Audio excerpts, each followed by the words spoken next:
се предвидува нов излез од аеродром до центар, од булеварот Асном до Скопски саем, 4 ленти и мост на Вардар, што ќе биде многу значено за аеродромци, за движење кога одат на работно место во центар или во Карпош или надвор од аеродром, да имаат уште еден излез да се намали бавното движење на возилата во раните утрински часови кога се оди на работа. На тоа веќе работиме и со градоначалникот на Скопје, и со градоначалникот на аеродром, и со здружени сили. Верувам дека во наредните година и пол-две ќе започне овој проект.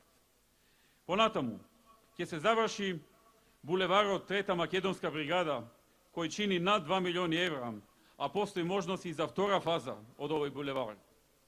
Се предвидува и фекална канализација од булевар Србија до препумпна станица, околу 4 километри, прилично скап проект кој вреди 6 до 7 милиони евра. Следниот месец се очекува градоначалникот на аеродром да го добие изработен проектот за новиот парк, наречен Рајски парк, овде во аеродром, чија изработка со заеднички капацитети ќе ја започнеме кон крајот на ова или почетокот на следната година.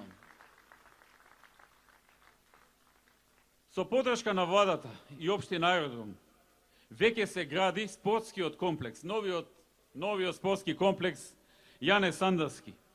Странска инвестиција со која кошаркарскиот клуб МЗТ Скопје ќе добие најсовремена спортска сала во која ќе ги игра своите надпревари на МЗТ, но ќе играат и ракометарите на ракометниот, машкиот и женскиот клуб Вардар, но и многу други надпревари, утакмици, музички настани, фестивали и така натаму. Тој проект ќе биде завршен некаде на крајот на месец август. Ветуваме до изградба на повеќенаменското спортско игралиште во склоп на основното училиште Александар Македонски во населбата Реонски центар. Предвидуваме изградба на уште едно повеќенаменско спортско игралиште во општина Аеродром. Предвидуваме изградба на училишна спортска сала во основното училиште Гоце Делчев во населбата Долно Лисиче. Предвидуваме целосна санација на покривот и на подовите во основното училиште Лазо Ангеловски во Ново Лисиче. Предвидуваме целосна санација на покривот и на прозорците во основното училиште Димитар Македонски во населбата Лисиче. Предвидуваме целосна реконструкција на подовите во основното училиште Љубен Лапе во аеродром до воениот базен. Предвидуваме реконструкција на покривот и санитарните јазди во основното училиште Гоце Делчев во населба Горно Лисиче. Планираме реконструкција на санитарните јазди во основното училиште Блаже Коневски во населбата Мичурин.